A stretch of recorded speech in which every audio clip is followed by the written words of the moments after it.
اعوذ باللہ من الشیطان الرجیم بسم اللہ الرحمن الرحیم ولا يحزنك الذین، اے میرے محبوب آپ کو غمگین نہ کریں وہ لوگ یسارعون فی الکفر جو منافقین میں سے کفر کی طرف دوڑتے ہیں، انہم لن یضروا اللہ شیئا، بے شک وہ لوگ ہرگز اللہ تعالیٰ کو نقصان نہیں پہنچا سکتے کچھ بھی۔ یرید اللہ تعالیٰ یہ چاہتے ہیں کہ اللہ یجعل لہم حظا فی الآخرہ، یہ کہ اللہ ان لوگوں کے لیے نہ بنائے آخرت میں کوئی حصہ، وَلَهُمْ عَذَابٌ عَظِيمٌ، اور ان کے لیے بہت بڑا عذاب ہے۔ ان الذین، بے شک وہ لوگ اشتروا الکفر، جو خریدتے ہیں کفر کو بالایمان، ایمان کے بدلے میں، ایمان چھوڑ کے کفر خریدتے ہیں، لن یضروا اللہ شیئا، ہرگز اللہ تعالیٰ کو وہ کچھ بھی نقصان نہیں پہنچا سکتے، وَلَهُمْ عَذَابٌ عَلِيمٌ، اور ان کے لیے دردناک عذاب ہے۔ وَلَا يَحْسَبَنَّ الَّذِينَ كَفَرُوا، اور ہرگز نہ گمان کریں وہ لوگ جنہوں نے کفر کیا، کافر یہ نہ سمجھے، انما نملی لہم خیر، کہ جو ہم ان کو مہلت دے رہے ہیں یہ خیر لانفسہم، ان کے نفسوں کے لیے بہتر ہے، ایسا وہ ہرگز نہ سمجھے۔ انما نملی لہم، بے شک ہم ان کو جو مہلت دیتے ہیں وہ اس لیے دیتے ہیں لیزدادوا اثما، تاکہ وہ زیادہ گناہ کر لیں، تاکہ وہ گناہ میں اور بڑھ جائیں، وَلَهُمْ عَذَابٌ مُهِينٌ، اور ان کے لیے ذلت اور رسوائی والا عذاب ہوگا۔ سورہ آل عمران کی آیت نمبر 176، 177، 178 آپ کے سامنے بیان ہوئی ہے، آپ نے تلاوت سنی، ترجمہ سنا۔ سب سے پہلے ان آیتوں کا پچھلی آیتوں سے ربط کیا ہے، تعلق کیا ہے۔ پچھلے دروس میں اللہ تعالیٰ نے شہداء کے فضائل بیان فرمائے، شہداء کے فضائل بیان کرنے کے بعد پچھلے درس کے اندر، گزشتہ درس میں اللہ تعالیٰ نے صحابہ کرام کی فضیلت بیان فرمائی، یعنی غزوہ احد کے اختتام پر صحابہ کرام کے زخموں کے ابھی خون بھی بند نہیں ہوئے تھے کہ وہ اللہ اور رسول کے حکم کی تعمیل میں کفار کے تعاقب میں نکل کھڑے ہوئے۔ اللہ نے حکم دیا کہ ان کا پیچھا کرو، اللہ کے رسول نے کہا کہ تیار ہو جاؤ، تو تیار ہو گئے۔ یہ نہیں کہا کہ ہمارے بازو، ہمارے جسم کٹے ہوئے ہیں، زخمی ہیں، تو اس پر اللہ تعالیٰ نے ان کے لیے اجر عظیم کی بشارت سنائی۔ پھر مشرکین مکہ نے مسلمانوں کو مرعوب کرنے کے لیے، اثر ڈالنے کے لیے، رعب ڈالنے کے لیے جو پروپیگنڈے کا ہتھیار استعمال کیا تھا، الٹا اہل ایمان نے اس کا کوئی بھی اثر قبول نہیں کیا، بلکہ ان کے ایمان لیزدادوا اثما، جس طرح اللہ نے کہا کہ ان کے گناہ بڑھ جائیں، ان کا ایمان بڑھ گیا، صحابہ مزید ایمان میں مضبوط ہو گئے، اور ان کی زبان پر ایک ہی کلمہ جاری تھا، قالوا، وہ کہنے لگے صحابہ، حسبنا اللہ ونعم الوکیل۔ تو گویا انہوں نے دشمن سے خوفزدہ ہونے کے بجائے اللہ کی ذات پر بھروسے کا عملی نمونہ پیش فرمایا۔ اس کا نتیجہ کیا نکلا کہ اللہ تعالیٰ نے انہیں دنیاوی انعام سے بھی مالا مال کیا، کہ انہوں نے وہاں جا کر جو 3 دن وہاں ٹھہرے رہے، تو 8-10 میل جو تعاقب کیا تھا، حضور وہاں ٹھہرے، وہاں انہوں نے تجارت کی اور بہت سا مال اور نفع کمایا، اور اللہ نے دنیاوی انعام بھی دے دیا، دنیاوی نفع بھی دے دیا، اور آخرت میں بھی ان کے لیے وافر حصہ اللہ نے مقرر کر دیا۔ اور ایک اور بات کہ اللہ تعالیٰ نے پروپیگنڈے کی حقیقت کو بیان کرتے ہوئے فرمایا، انما ذالکم الشیطان، یہ شیطانی کام ہوتا ہے، پروپیگنڈا کرنا، اسلام کے خلاف، دین کے خلاف، قرآن و سنت کے خلاف، مسلمانوں کے خلاف، علماء کے خلاف، یہ سارے جو پروپیگنڈے معاشرے میں چل رہے ہیں یا پہلے سے چلے آ رہے ہیں، اللہ کہتے ہیں انما ذالکم الشیطان، یہ شیطانی فعل ہے، جس کے ذریعے شیطان اپنے دوستوں کو تو ڈرا سکتا ہے مگر اہل ایمان پر اس کا کوئی بس نہیں چلتا۔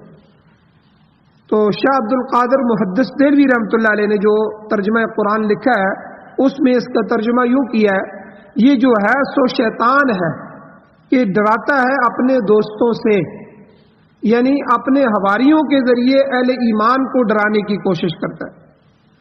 تو موجودہ زمانے میں بھی دشمن کو مغلوب کرنے کے لیے اس قسم کے ہتھ کنڈے اور ذرائع اختیار کیے جاتے ہیں۔ چنانچہ پہلے جو جنگیں ہوتی تھیں وہ جنگیں تیر اور تلوار کے ساتھ ہوتی تھی اور میدان میں بیٹھ کے ہوتی تھیں،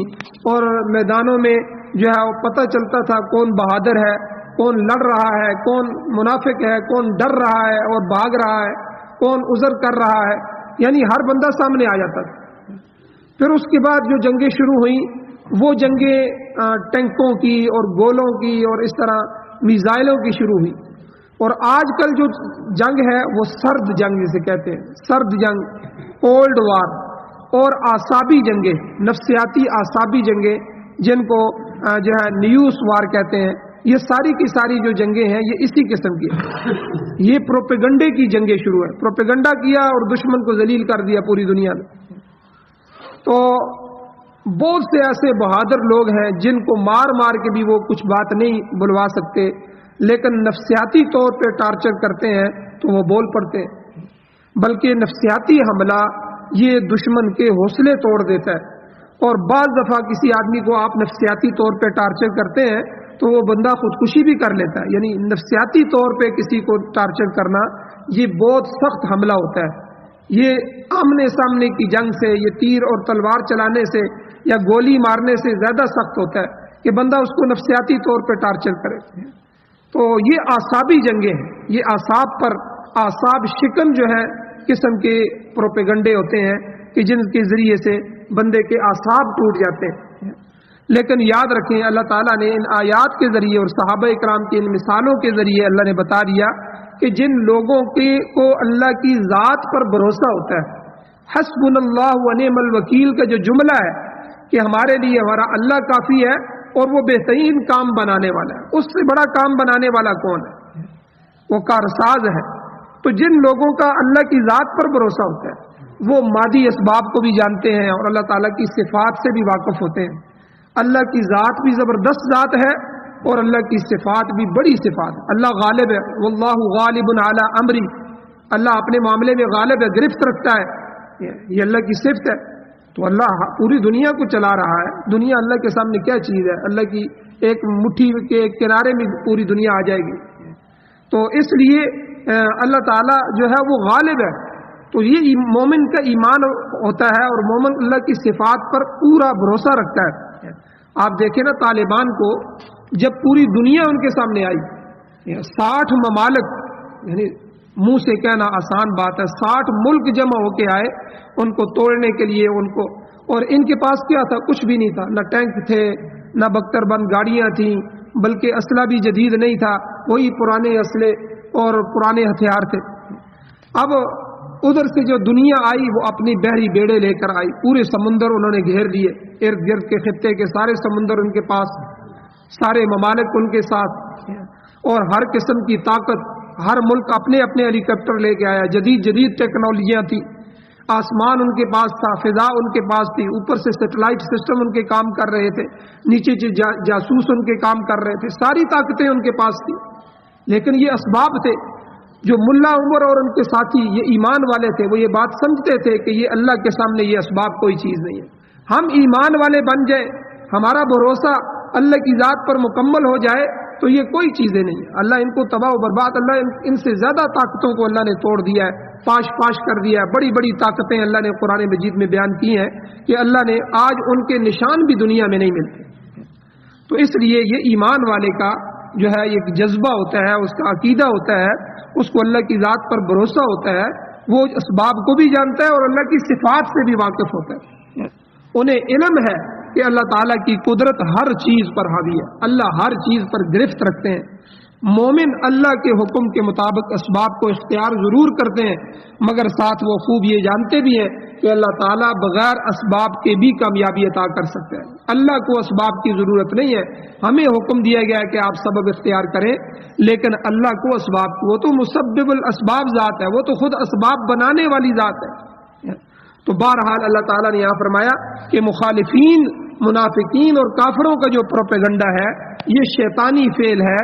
جس کے ذریعے وہ اہل ایمان کو خوفزدہ کرنا چاہتے ہیں تاکہ وہ خوف میں مبتلا ہو جائیں، ان کے حواس ٹوٹ جائے، مگر اہل ایمان پر اس کا کوئی اثر نہیں ہوا۔ اللہ نے صحابہ کی یہاں صفات بیان فرمائی کہ ان کا الٹا جو ہے وہ ایمان بڑھ گیا، اور اس لیے اللہ تعالیٰ نے فرمایا کہ شیطانی تدابیر سے نہ ڈرو،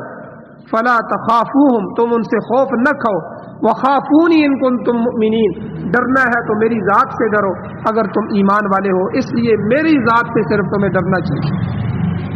آگے اللہ تعالیٰ نے آج کے درس میں ان منافقین کا تذکرہ فرمایا ہے جو مشرکین کے غلط پروپیگنڈے سے متاثر ہو کر کفر کی طرف دوڑتے ہیں تاکہ ان کے ساتھ تعلقات جو ہے قائم کر کے ان پر غور کر کے کسی آئندہ کی مصیبت سے امن میں ہو جائیں، بچ جائیں۔ اللہ تعالیٰ نے ایسے لوگوں کی مذمت بیان فرمائی۔ اچھا، جو ایمان والے مسلمان ہوتے ہیں، ہر بندہ کامل مومن نہیں ہوتا، اس کا ایمان اتنا پختہ نہیں ہوتا، بعض منافق ہوتے ہیں، بعض ایمان کے بہت کم درجے میں ہوتے ہیں۔ جب ایسا ان کو پتہ چل جائے، اب دیکھیے طالبان نے کہا تھا کہ ہم اللہ پر بھروسہ کرتے ہیں، لیکن ہمارے ملک میں ایٹم بھی تھا، ہمارے ملک میں ہتھیار بھی تھے، ہمارے ملک کے پاس فوجیں بھی تھیں، ہم ڈر گئے کیونکہ ہمارا ایمان ان کے مقابلے میں نہیں تھا۔ اسباب تو ہمارے پاس زیادہ تھے، طالبان کے پاس اسباب نہیں تھے،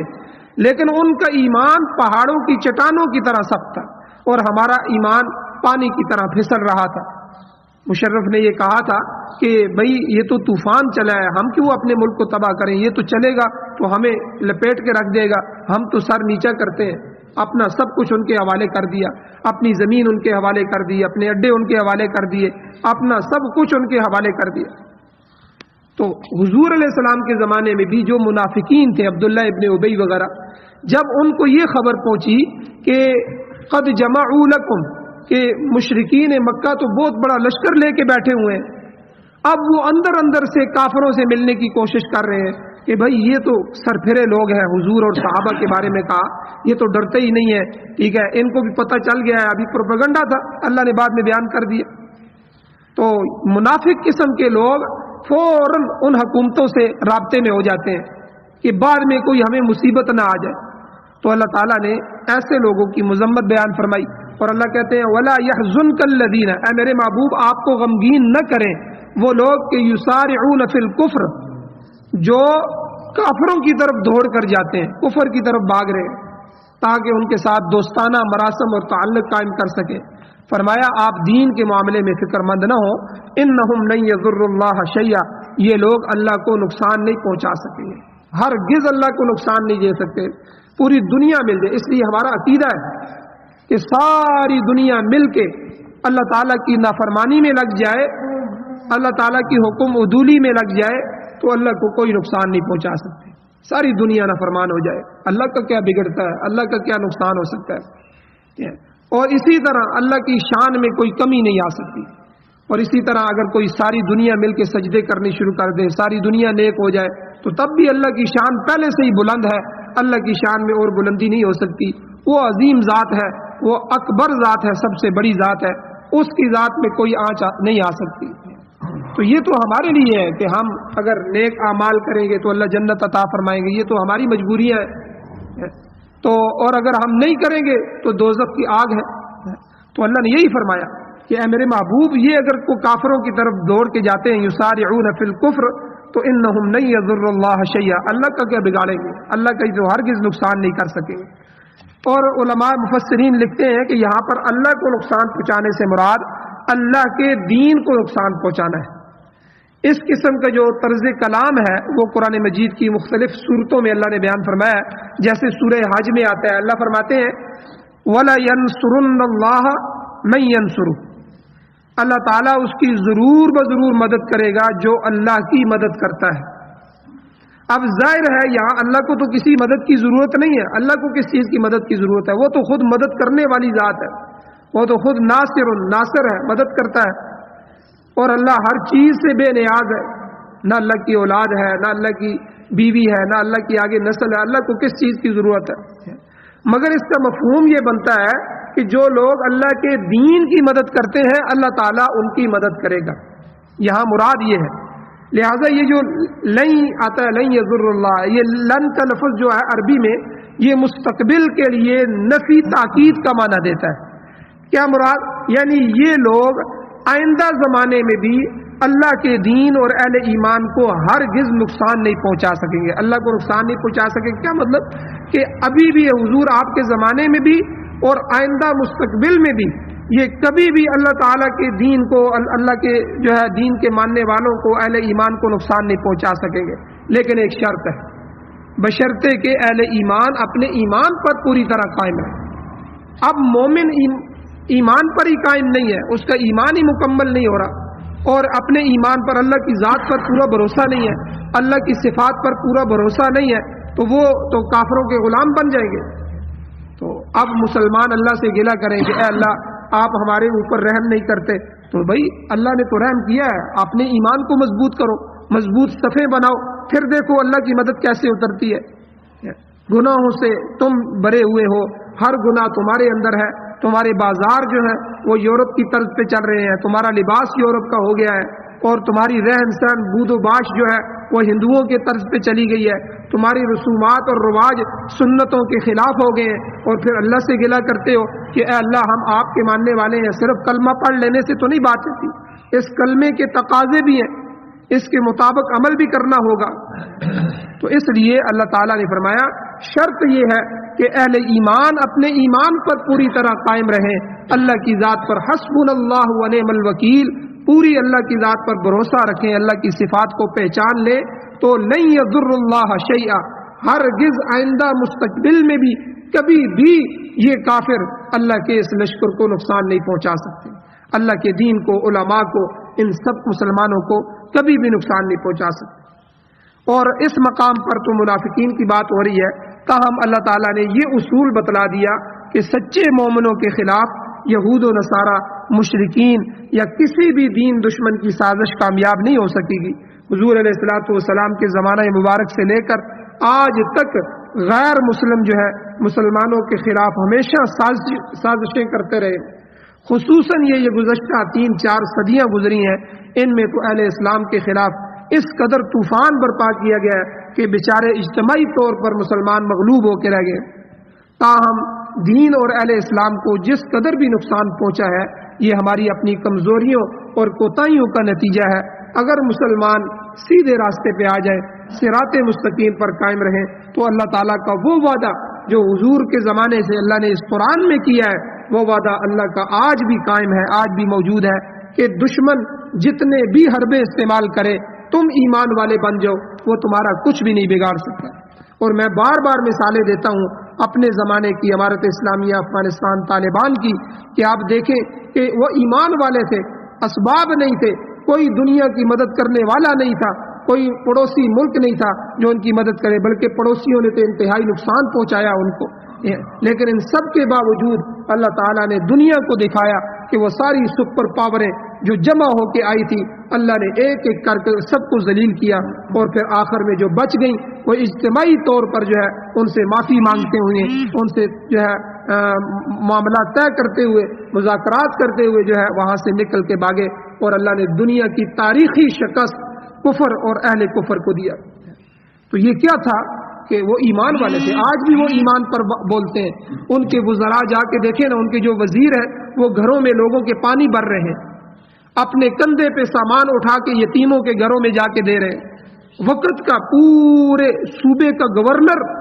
اپنی قوم کی خدمت میں لگا ہوا ہے، اور ایمان پگڑی دیکھیں ان کے چہرے دیکھیں، ٹھیک ہے. اور چاہے وہ صدر ہے، وزیر اعظم ہے، چاہے اپنے صوبے کا گورنر ہے، پورا صوبہ اس کے پاس ہے، لیکن کیا ہے، نماز کے وقت نماز پڑھ رہا ہے، اللہ کے سامنے رات کو اٹھ کے تہجد میں رو رہا ہے، اور اللہ سے پوری امت کی ہدایت مانگ رہا ہے، اپنی قوم کی بھلائی مانگ رہے ہیں. آج بھی دن کو وہ روزہ رکھتے ہیں، رات کو اللہ کے سامنے جو ہے وہ شاہ سوار بن جاتے ہیں، اللہ کے سامنے سجدہ ریز ہوتے ہیں، اور دن کو قوم کی خدمت میں لگے ہوئے. یہ مثالیں آپ افغانستان میں جا کے دیکھ لیں. تو ایمان والا جب ایمان پہ پختہ ہو جائے گا تو اللہ نے ان آیات میں جو اپنے حبیب حضور علیہ السلام سے وعدہ فرمایا تھا وہ آج تک نہیں، قیامت کی صبح تک اللہ کا وعدہ ہے ایمان والوں سے، اگر تم اپنے ایمان کو مضبوط کر لو تو پوری دنیا مل کے آ جائے، جس طرح یہاں پوری دنیا جمع ہو گئی تھی تو ساری دنیا مل کے تمہارا کچھ بھی نہیں بگاڑ سکتی۔ تو اللہ تعالیٰ نے فرمایا کہ ان سازشوں کے صلے میں آگے اللہ تعالیٰ کیا فرماتے ہیں کہ یرید اللہ، اے میرے محبوب یہ جو کافروں کی طرف بھاگ رہے ہیں تو آپ کا کیا خیال ہے؟ اللہ تعالیٰ کی چاہت نہیں ہے، اللہ بھی کچھ چاہتے ہیں۔ یرید اللہ، اللہ تعالیٰ چاہتے ہیں، اللہ ارادہ کرتے ہیں، اللہ یجعل لهم حظا فی الآخرہ، اللہ ان منافقین کے لیے، ان کافروں کے لیے آخرت میں کوئی حصہ رکھنا نہیں چاہتا۔ اللہ یہ چاہتے ہیں کہ ان منافقین کو جو آپ کو چھوڑ کے منہ سے دعویٰ کرتے ہیں کہ ہم مومن ہیں، ایمان والے ہیں، اور بیچ بیچ میں سے کفر کے لیے رستے نکال رہے ہیں، ان کے ساتھ تعلق اور مراسم بڑھا رہے ہیں، اللہ کہتے ہیں، اللہ چاہتے ہیں یرید اللہ اللہ یجعل لهم حظا فی الآخرہ، آخرت میں ان کا کوئی حصہ نہ ہو۔ ظاہر ہے کہ جو لوگ اہل ایمان کے خلاف کافروں کے ساتھ ساز باز کریں گے، خدا تعالیٰ کے احکام کو پس پشت ڈالیں گے، ان کے ماننے والوں کا کچھ خیال نہ کریں گے، ان کا آخرت میں کیا حصہ ہو سکتا ہے؟ اور اللہ نے ساتھ بتا دیا کہ وَلَهُمْ عَذَابٌ عَظِيمٌ، البتہ ان کے لیے بہت بڑا عذاب ضرور ہوگا جو ہم نے ان کے لیے تیار کیا۔ اب جب امریکہ افغانستان سے نکل رہا تھا اور جلدی میں نکل رہا تھا تو ان کی جو ہوائی اڈے تھے، ان اڈوں کے ارد گرد سارے افغان طالبان کھڑے تھے اسلحے کے ساتھ۔ اب جو منافقین مسلمان تھے وہاں، ان کے جو انہوں نے فوجیں بنائی تھی یا ان کے جو وہاں کام کرنے والے تھے، سارے منافق وہ ایئرپورٹوں کے ارد گرد جمع ہو گئے کہ ہمارا باپ ہمیں ساتھ لے کے جائے گا۔ اب جب انہوں نے ان کو گھاس ہی نہیں ڈالا، کافروں نے جب ان کو پوچھا ہی نہیں، تو ان کے جہازوں کے پہیوں کے ساتھ لٹک لٹک کے جا رہے تھے، اور دنیا نے دیکھا کہ وہ منافقین ان کے جہازوں سے آسمان سے نیچے گر رہے۔ یہ نقشہ ٹی وی میں آج بھی ویڈیو میں موجود ہے کہ جب ان سے تعلقات بنائے، پھر اللہ والوں کو جب اللہ نے حکومت عطا فرمائی، پھر یہ ان کے قسم کرسی پہ بیٹھ گئے کہ یہ ہمیں اپنے ساتھ لے کے جائیں گے، لیکن انہوں نے پوچھا ہی نہیں، وہ اپنی جان بچا کے بھاگ رہے تھے۔ اور یہ کیا کر رہے تھے؟ کوئی جہازوں کے پروں پہ بیٹھا ہوا ہے، کوئی کی جو ہے جہازوں کے جو ہے پاؤں کے ساتھ، ان کے پہیوں کے ساتھ لٹکا ہوا ہے، اور آخر آسمان سے گر گر کے نیچے مر رہے ہیں۔ مسلمان کے لیے کتنی ذلت ہے کہ کافر کی غلامی کر رہا ہے، کفر کے لیے کام کر رہا ہے، اور کافر کے پروپیگنڈے میں شریک ہو کے اپنے مسلمان کو، امت مسلمہ کو داغدار کر رہا ہے۔ اس سے بڑی ذلت منافقین کی دنیا میں کوئی نہیں۔ تو حضور کے زمانے کے جو منافق تھے، اللہ نے ان کے لیے بھی فرمایا، اے میرے محبوب اگر یہ اس سے ڈر جاتے ہیں، ان کے لشکروں سے، ان کے پروپیگنڈوں سے، اور اندر اندر سے ان سے تعلق رکھتے ہیں، آپ کو چھوڑ دیتے ہیں، تو آپ گھبرائیے نہ، اللہ آخرت میں ان کے لیے کوئی حصہ نہیں رکھنا چاہتا، اور آخرت میں اللہ تعالیٰ نے ان کے لیے جو ہے سخت دردناک عذاب تیار کیا ہے۔ آگے اللہ تعالیٰ نے ایمان اور کفر کا تقابل بیان فرمایا، اور بہت سی چیزیں ان آیات میں ہیں، انشاءاللہ کل کے درس میں بیان کی جائیں گی۔ اللہ تعالیٰ سے دعا ہے اللہ ہمیں عمل کی توفیق عطا فرمائے، آمین۔ الحمدللہ رب العالمین والعاقبۃ للمتقین والصلاۃ والسلام علی رسولہ النبی الامی الکریم۔ یا اللہ ہماری کمیوں کو تائیوں کو معاف فرمائیے، یا اللہ ہمیں ایمان کی پختگی نصیب فرمائیے،